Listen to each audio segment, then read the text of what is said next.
Nandito kami ngayon sa Tala Bar, celebrating my tito's birthday. Titikpan natin yung mga food nila. Cuz, kamusta yung crispy pata? I would rate the crispy pata 8.5. Ito naman yung sinigang sa watermelon.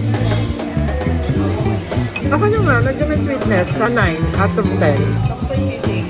Masarap ang susulat eh. Isang bulaklak, let's go. Masarap yung chicharong bulaklak nila. Rate ko siya ng 9 out of 10. Calamares.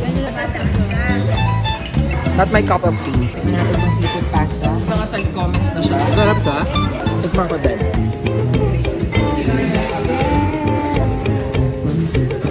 Kamusta yung salmon? Masarap.